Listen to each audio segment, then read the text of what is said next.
Welcome to Eagle News. I'm Marta. And I'm Tori, and today we're bringing you stories around Southwest High School. Our first story today is on the Savannah Theatre auditions, which were held at the end of March. Here's Marilyn with more. Oh no. Yay! Break two legs. Freshmen and sophomores have been preparing for the Savannah Theatre auditions for the school year of 2015-2016 on Tuesday, March 24th and Thursday, March 26th. Anita Arredondo is a freshman who will be auditioning for theater. I've always enjoyed doing it with my dad. He would like to do that stuff too. And my grandpa was into that too when he was over there in New York. He used to do that. Savannah Theatre teacher Mr. Spanos is one of the 3 judges in the auditions. There were over 80 people here at the informational meeting, so what that translates to is about 60 plus people that were interested in potentially auditioning for Savannah Theatre. Savannah Theatre president Alyssa Vincochea is one of the judges for the auditions. The audition process was pretty fun. There was a lot of kids. It was hard because there was so many kids and each of them were so good, like personality-wise and talent-wise, that it's hard to pick because, you know, we were only picking so few out of the 6, I think it was like 65 kids that auditioned. So that was kind of hard. But overall, it was a fun process to see the future theater kids, you know. Arredondo has memorized her monologue and practiced an accent to go along with it. Spanos explained the audition rubric. So the audition rubric is set up to be assessed 3 ways. One of them concerns voice. Secondly is movement. And that concerns everything with the types of movements that they decided to build into their monologue, as well as just being fluid during improv. Thirdly is stage presence, the ability to stand in front of an audience. Although Arredondo did not make it into theater this year, she stays optimistic and will try again next year. Some of the freshmen and sophomores that made it into Savannah Theatre will be performing with this year's current theater in Alice in Wonderland on May 8th through 10th. From the Eagle's Nest, next up, Southwest proves not only will movie stars leave the nest, but doctors as well, thanks to its programs SACS and Xhosa. The Southwest Academy of Careers in Health Science, or SACS, provides students with opportunities to get ahead in the medical field. A SACS class is different than a regular class because, well, let's say a regular core class is just something that everybody takes. It's very generalized. A SACS class is very specific to only that curriculum. Some of the other classes that we're required to take on campus, many people question because they're thinking, when am I ever going to use this? But even if you don't go into the medical field, a lot of the information you learn is really The program offers hands-on experience which gives focus and clarity to the students unsure of which career path they want to follow and if health science is right for them. The advantage of taking these classes over another person that hasn't is mostly just hand-on skills and actually that prior learning. There are many perks of being in a SACS class, such as IVROP dental assisting, which allows students to work as dental assistants in dental offices right out of high school. Sports medicine can grant CPR certification. In addition, these courses influence healthy lifestyles. In SACS, we try and do as much real-world experience as we can. For example, we did take a field trip in my sports medicine classes to University of San Diego, and we toured their sports medicine facility, as well as the Xhosa and SACS kids going to Carson, where the LA Galaxy play. The club that goes hand in hand with SACS is Health Occupation Students of America, or Xhosa. Even Senator Xhosa appreciates the work Xhosa puts in at their state competition. Once it pays off and you make it on stage and you get a medal, then it just becomes worth it. You should take it in high school because it's free. You know, if you are unsure in college, a lot of times that, you know, you take a class and you don't like it and you drop it and you almost waste a semester of something that you could have taken. So right here that it's free, just take as many classes as you like, and if you don't like it, then you don't like it and it didn't cost you. Up next, you may have noticed the new cows around campus. That's COW. Computers on Wheels. Lisa and Luz bring us a story on how Chromebooks are impacting student learning. Students at Southwest High School have been given the opportunity to use Google Chromebooks during this 2014 to 2015 school year to improve the efficiency of students in the classroom.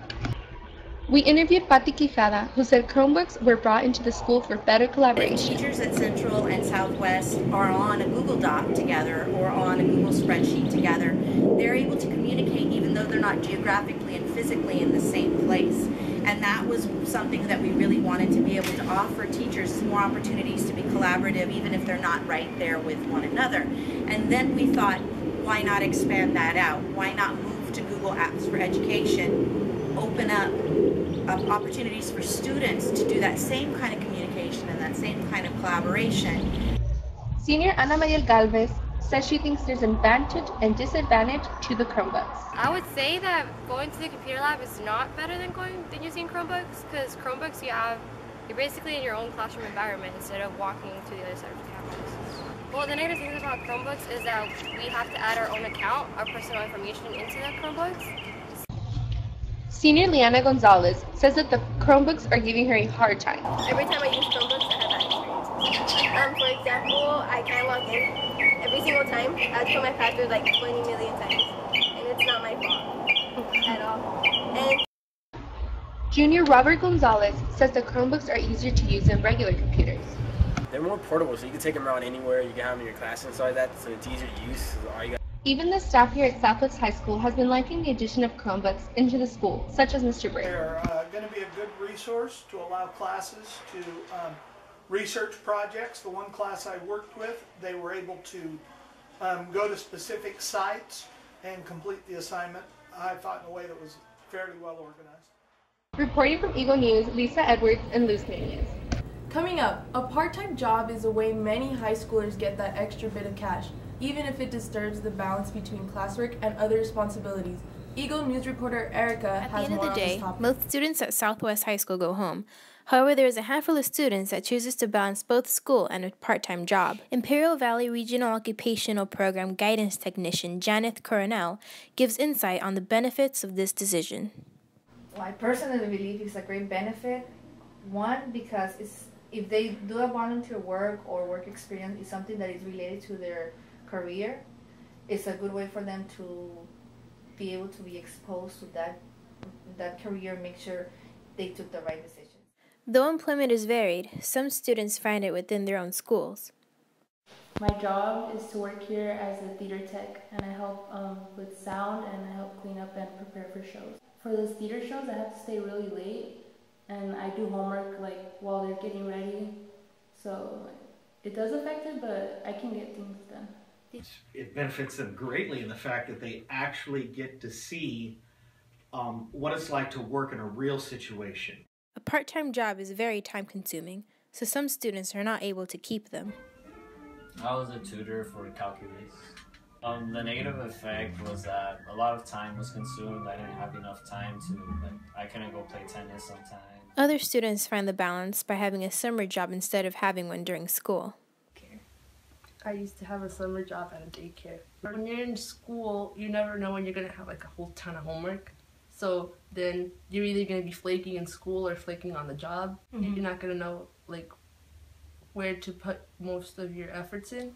Whatever students choose regarding employment, they must weigh the benefits and drawbacks before doing so. Our last story for the day, cheer tryouts are both exciting and nerve-wracking. It takes hard work and bravery to make it on the team. Here's Rosa with full coverage.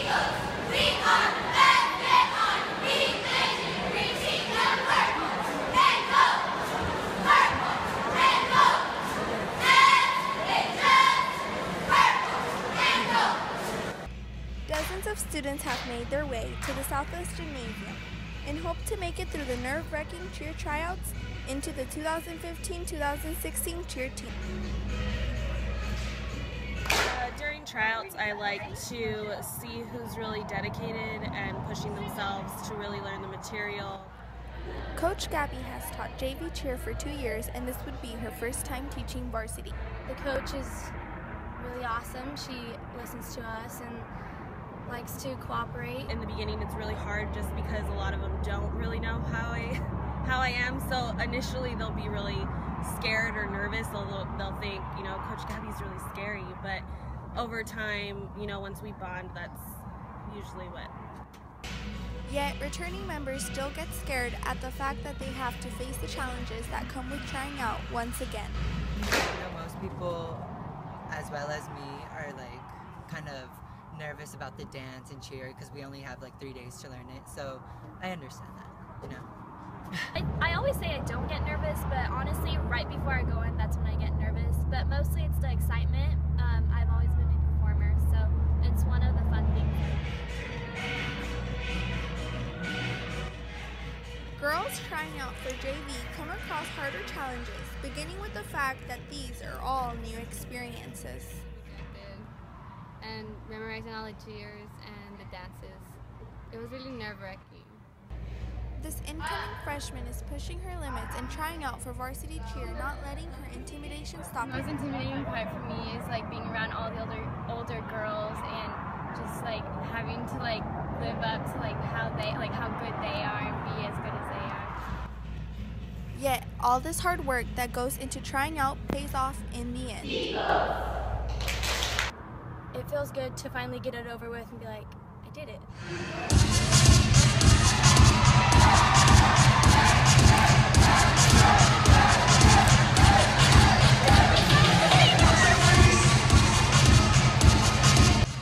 This is Rosa Villa signing off, Eagle News. And that's all for Eagle News. I'm Marta. And I'm Tori. Thanks for watching.